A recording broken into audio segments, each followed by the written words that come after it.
오늘 우리에게 주시는 하나님 말씀은 사도행전 6장 8절에서 15절의 말씀입니다.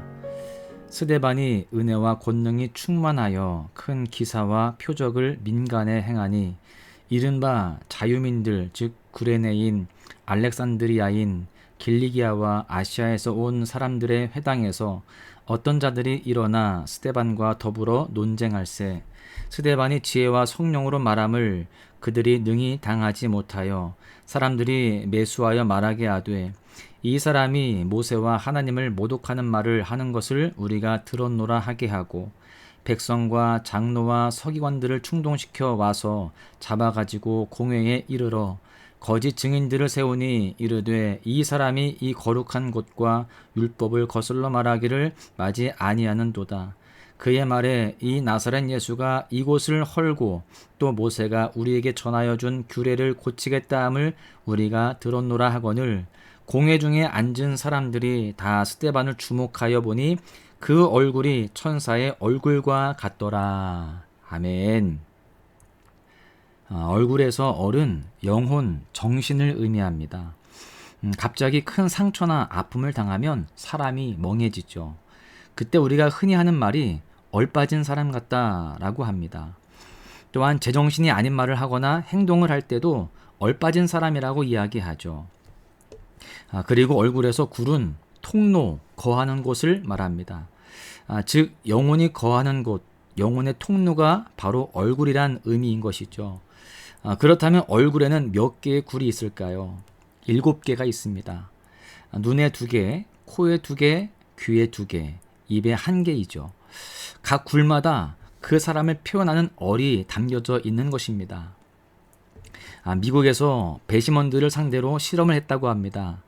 남녀 배심원 각각 5명에게 잘생겼거나 예쁘게 생겼다고 평가된 죄수 그룹 A와 못생겼거나 보기 흉하다는 평가를 받은 죄수 그룹 B를 재판하게 했습니다.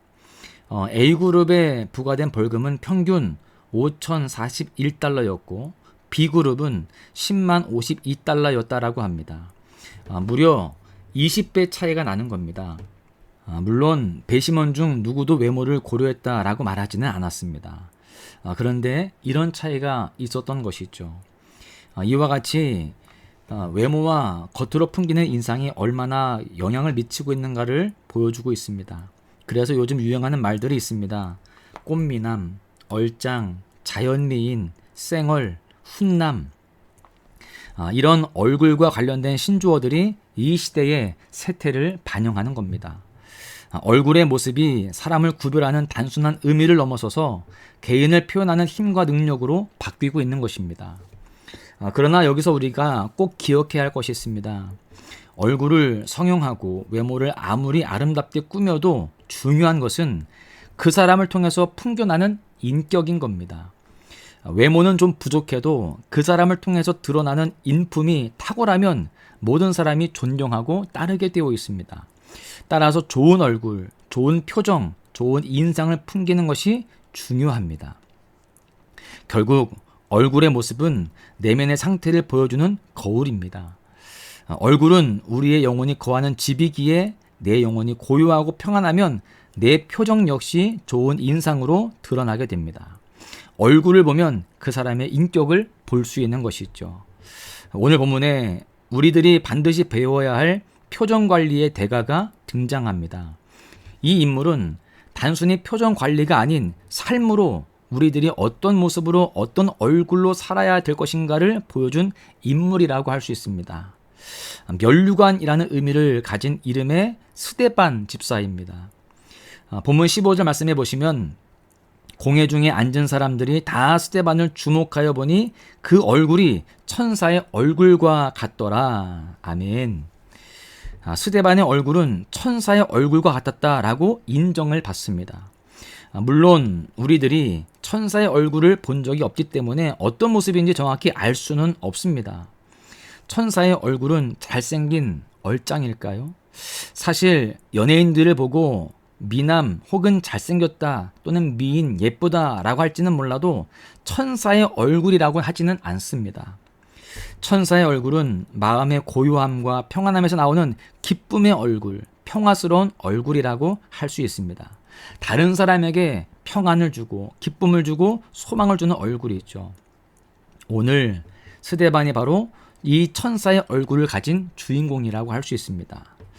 여러분, 무감동, 무감각, 무표정한 이 시대를 살아가는 그리스도인들은 어떤 얼굴을 가지고 살아가야 할까요? 정답은 천사의 얼굴입니다. 생선을 싼 종이에서 비린내가 나고요. 또 향을 싼 종이에서 향내음이 나듯이 우리 그리스도인들은 예수의 향기가 나야 합니다. 그 향기가 우리의 얼굴을 통해서 기쁨과 평강의 모습, 천사의 얼굴로 보여줘야 합니다. 그렇다면 우리들이 이 세상 가운데서 어떻게 하면 천사의 얼굴을 가지고 살아갈 수 있을까요? 오늘 스데반의 삶을 통해서 그 비결을 배울 수 있기를 바랍니다. 첫 번째는요, 성령 충만한 삶을 살라는 것입니다. 스데반이 무고하게 자신을 비방하고 정죄하는 그 시련 속에서도요, 원망하고 불평하지 않고 천사의 얼굴을 할 수 있었던 그 힘은 어디에 있었을까요? 그 근원이 무엇일까요? 일시적인 표정 관리는 분명히 아니었습니다. 많은 사람들이 분명히 스데반이 천사의 얼굴 같다라고 증언을 합니다. 우리들이 삶의 무거운 짐에 눌릴 때, 힘들고 고통스러운 인생의 터널을 지날 때에 천사의 얼굴을 할 수 있는 비결은 바로 성령 충만입니다. 우리는 흔히 성령 충만에 대해서 오해할 때가 많습니다. 일반적으로 성령 충만한 사람은 목소리부터가 조금 다르다고 생각하는 거예요. 허스키한 부흥사의 목소리를 냅니다. 소위 홀리보이스라고 이야기하죠. 그리고 표정이나 태도가 근엄하고 거룩해 보입니다. 또 기도할 때도 사람들이 주목할 정도로 열광적으로 합니다. 여러분, 이처럼 성령 충만을 비정상적인 어떤 모습처럼 잘못된 인식을 가지고 있는 분들이 있습니다. 물론 그러한 모습 속에서도 성령 충만의 모습이 있을 수 있습니다. 그러나 성령 충만은요, 반드시 지혜 충만과 연결된다라는 사실을 우리는 잘 알아야 됩니다. 3절에 보시면 7집사를 뽑을 때 자격이 보시면 바로 성령과 지혜가 충만하여 칭찬을 받는 자입니다. 또 5절에 보시면 스데반이 바로 성령과 지혜가 충만한 자였다라고 되어 있습니다. 또 10절에도 보시면 스데반이 지혜와 성령으로 충만하여 다른 사람들이 감당치 못했다라고 증거합니다. 성령 충만은 성령의 인도와 다스림을 통해서 삶의 열매가 나타나는 것을 의미합니다. 그 지혜 속에서 성령의 열매가 잘 드러나게 되어지는 것이죠. 여러분, 갈라디아서 5장 22절에서 23절에 성령의 열매가 나옵니다. 오직 성령의 열매는 사랑과 희락과 화평과 오래 참음과 자비와 양선과 충성과 온유와 절제니 이 같은 것을 금지할 법이 없느니라. 성령 충만하면 저절로 이런 열매가 맺히는 겁니다. 성령 충만함 가운데에 지혜로 충만하여서 삶의 모습 속에서 일상 가운데에 이러한 성령의 열매들이 주렁주렁 맺게 되는 것이죠. 여러분, 성령 충만을 사모하십시오. 성령 충만하여서 성령을 따라 행하면 자신의 정욕과 욕심을 십자가에 못 박을 수 있습니다. 그럴 때 삶 가운데에 사랑의 열매, 기쁨의 열매, 화평의 열매가 열리는 겁니다. 오래 참고 자비와 양선과 충성과 온유와 절제의 열매가 맺히면 그 삶은 어떤 상황에서도 환경의 지배를 받지 않는 것입니다. 오직 예수 그리스도를 증거하고 주님의 향기를 나타내게 되는 것이죠. 그 얼굴이 바로 천사의 얼굴이 되는 겁니다. 여러분, 성령 충만을 구하시기를 바랍니다. 그리고 더욱더 주 안에서 아름다운 열매를 맺어가시기를 바랍니다. 그 가운데에 해같이 빛나는 천사의 얼굴이 여러분들의 삶을 통해서 그렇게 나타나게 될 줄로 믿습니다. 두 번째는요, 은혜의 삶을 살라라고 하는 겁니다. 8절에 보시면 스데반이 은혜와 권능이 충만하여 이렇게 말씀합니다. 스데반은 성령 충만한 자였을 뿐만이 아니라 은혜도 충만한 자였습니다. 충만은요, 이례적인 것이 아니에요. 계속해서 넘쳐 흐르는 상태를 말합니다. 우리의 삶은 전부 하나님의 은혜 가운데 이루어집니다. 우리의 구원도, 우리의 삶도 전적으로 하나님의 은혜의 손안에 있는 겁니다. 따라서 은혜를 망각하는 순간 우리의 삶은 교만해지게 됩니다. 나도 모르게 마음이 강팍해지고요. 또 남을 정죄하고 미워하게 되는 겁니다. 탁월한 영성가이자 작가인 필립 얀시는 놀라운 하나님의 은혜라고 하는 책에서 은혜를 이렇게 묘사했습니다. 은혜는 우리 시대 마지막 최고의 단어다. 물 한 방울 속에 해의 모습이 숨어 있듯이 복음의 진수가 그 속에 들어있다. 세상은 자기도 모르는 사이에 은혜에 목말라 있다. 안식처 없이 표류하는 세상이 믿음의 닻을 내리기에 은혜만큼 좋은 곳은 없다. 여러분, 그렇습니다. 물 한 방울 속에 태양의 모습이 담기듯이 은혜라는 한 단어 속에 신앙의 모든 것이 담겨 있는 겁니다. 이 시대의 목마름은 바로 은혜의 갈증입니다. 은혜를 알지 못하고 은혜를 망각하는 것이 바로 이 시대의 문제요, 교회의 문제이며 또한 개인의 문제입니다. 그러나 은혜를 깨닫고 은혜 가운데 사는 자는 영혼의 닻을 평강의 항구에 든든히 내릴 수 있는 것입니다. 스데반은 은혜가 충만했기에 가장 힘든 상황 속에서도 주님의 은혜를 기억합니다. 그리고 용서할 수 없는 자리에서 용서를 합니다. 어떻게 그럴 수 있었을까요? 그는 주님의 십자가 앞에서 자신이 받은 놀라운 은혜를 기억했기 때문입니다. 여러분, 그렇습니다. 이렇게 은혜가 충만할 때 우리의 모습은 천사의 얼굴이 되어지는 줄로 믿습니다. 말씀을 정리합니다. 노예 상인이었던 뉴턴이 예수님의 은혜를 깨닫고 지은 찬송이 350장입니다. 나 같은 죄인 살리신 주 은혜 놀라워 잃었던 생명 찾았고 광명을 얻었네. 큰 죄악에서 건지신 주 은혜 고마워 나 처음 믿은 그 시간 귀하고 귀하다. 이제껏 내가 산 것도 주님의 은혜라 또 나를 장차 본향에 인도해 주시리. 거기서 우리 영혼이 주님의 은혜로 해처럼 밝게 살면서 주 찬양하리라. 주님의 놀라운 은혜를 충만하게 받을 때 우리는 해처럼 밝게 살면서 주님을 찬양하는 천사의 얼굴이 될 줄로 믿습니다. 주님은 오늘 우리의 삶을 통하여서 하나님을 가리키는 나침반이 되기를 원하십니다. 세상 속에서 하나님의 나라를 이루는 제자가 되기를 원하세요. 사랑하는 소망가족 여러분, 성령으로 충만하십시오. 그리고 베풀어 주신 주님의 은혜를 기억하며 은혜 충만한 삶을 살아가십시오. 이것이 바로 스데반처럼 천사의 얼굴로 사는 비결이 되는 것입니다. 오늘 하루도 우리 모두가 해같이 빛나는 천사의 얼굴이 되어서 세상을 이기며 주님의 영광을 선포하는 믿음의 주인공들 되시기를 주님의 이름으로 간절히 축원합니다. 나의 주님께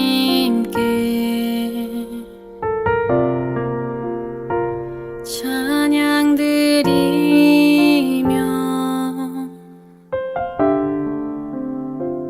그 크신 사랑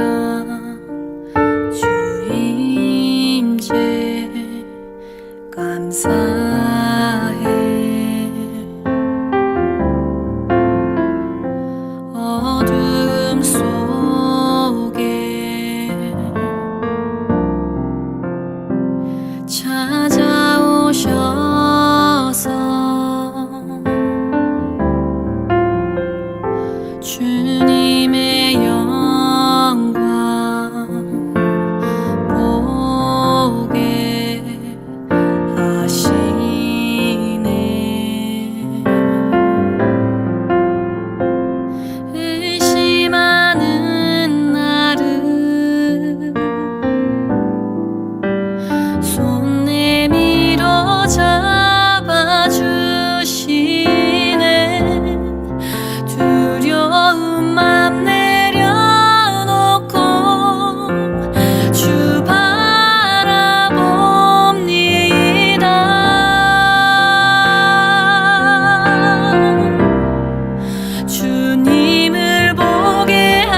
주님의